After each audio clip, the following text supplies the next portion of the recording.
With us now, Congressman Jeff Van Drew, Republican from New Jersey and a member of the Congressional Doge Caucus. We want to thank you very much for being here today, sir. Just want to ask you, start off the bat, what did you make of President Trump's first cabinet meeting? How do you think it went?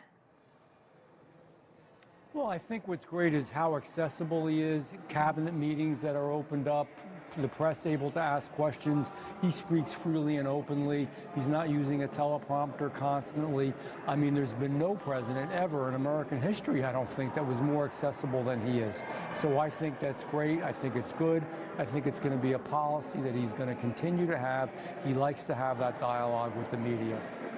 You know, people are still trying to get used to how this is all working out in this, first 100 days. Some of your fellow cabinet members are raising concerns about Elon Musk's tactics at this point, while Senate Republicans are urging Doge to leave personnel decisions to confirmed cabinet secretaries. So I'm wondering if you share their concerns or you think this is a good idea. He's a special employee that gets paid nothing, obviously. He's an advisor. He doesn't make the final decisions. I'm telling you, I know this president quite well. We've had a friendship for a good number of years, and he is somebody that's going to make the final decisions, number one. Secondly, when it comes to certain issues like Medicaid, Medicare, Social Security, the president is fully committed. I've spoken to him a few times in the last 2 days. He is absolutely fully committed to keeping them whole and holding them harmless. Now, that doesn't mean where there is waste, fraud, or abuse that we're not going to cut that. So if you're, for example, a single person and you are healthy and you're not working and you're just on the dole for no reason at all, no, you should be working. Something's going to happen there.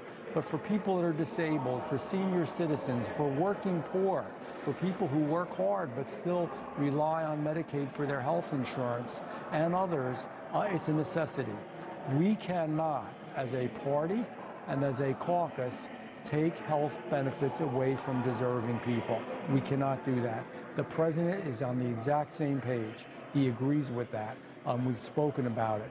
And so I know as this moves forward, I know we did a resolution, but that resolution is a broad framework. It doesn't even talk about Medicaid. It doesn't talk about making Medicaid or Medicare cuts at all. It just talks about broad categories of budgetary items. So you look at the energy and commerce item, right. You see that there's an $880 billion cut. But that doesn't mean it's going to come from Medicaid. Yeah, but you can understand why people are concerned, right? People are scared. You see, Elon Musk with that chainsaw CPAC. I mean, some people go, well, wait a minute, what is happening? But it's good that there's some clarification that happened today. I think a lot of people needed that. Also, the House budget resolution is calling for $880 billion in savings, which New Jersey's Human Services Commissioner says would put about 700,000 people in your state, sir, at risk of losing health care coverage. So are you certain that you find those savings without cutting benefits? I mean, help us out here. Let me be clear again. President Trump and I are on the same page with this. Okay. We do not want to cut and will not cut Medicaid, Medicare. Social Security is already protected, but Social Security as well. Again, I've spoken to him yesterday and the day before at length about this. He agrees. There are many members in the Republican caucus, most of us who agree as well. Let me say this. A good part of the new Republican majority, we're not the country club Republicans anymore. We're not the hoity-toity, New Jersey way of saying it, or the bourgeoisie. We are people that are working people. A lot of those working poor people even are wearing red hats, and we've got to make sure that we treat them right. If you're working hard and you're giving it your best, you absolutely should not be cut from Medicaid. If you're disabled, you shouldn't be cut from Medicaid. So, as I said, that's a framework, that $880 billion. That is not exactly how it's going to happen. It has to go to the Senate, and the president has committed to me that he's going to have input in this as well, as we all are, and we're going to make sure that we take care of what needs to be taken care of. We can cut with a scalpel, not with a hatchet. Right. That's what a lot of people have been talking about. That's what they're hoping for. And you've said that you've considered voting against the budget resolution because of the potential Medicaid cuts, and you've raised that over multiple conversations with the president. Did the president help keep you in the yes column with this? Yes. And he wasn't push hard. You know, he asked me what I thought. Believe it or not, he's very open to ideas. And again, I speak with him on a regular basis.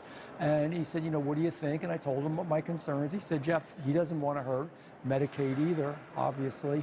And so he said, you know, we need to get this through, but then we need to work with the Senate to see what we can do. He's going to look at both the Senate version, the House version, and then the dialogue that's going to exist and the negotiations that are going to take place with some of us, that are all of us are involved, and come up with what is the best answer. You really can cut and save money and at the same time not hurt good people. And by the way, you're not going to fix everything in 1 year.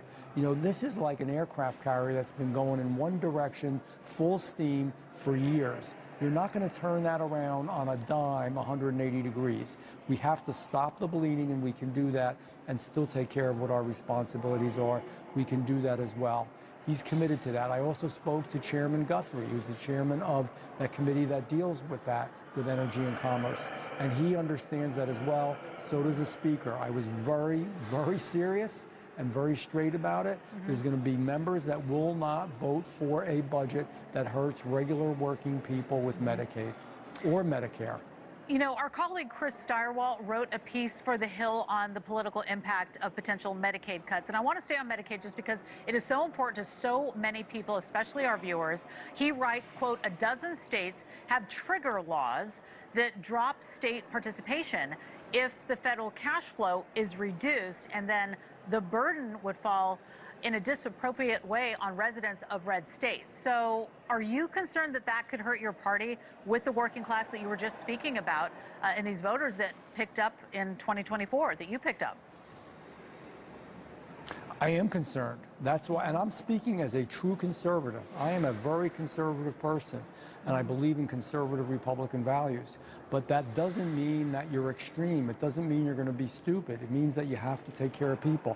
There's a term, and I love to use it all the time, and I believe President Trump is as well, a populist conservative, a conservative that cares about our fellow human beings. That doesn't mean you're squishy. It doesn't mean you're soft. It doesn't mean that you want waste. So what happened, the reason that Medicaid rather, is used so much more is because a number of years back, the participation increased a lot because we changed the qualification standards. In other words, you could qualify for Medicare with certain incomes. You could, if you have 6 kids, and even though you're working hard or whatever, under the new standards, yeah, you could qualify for it. So the use went up, but that helps states a lot. And by the way, the state pays 10%, and the federal government pays 90%. So 40 out of 50 states, many of them Republican states, have signed on to that, and their people receive it.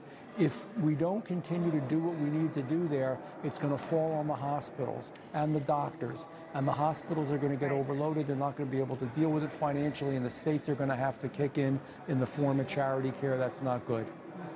Well, a lot to handle here this year and through the next several years. Congressman Jeff Van Drew, thank you so much for your time today.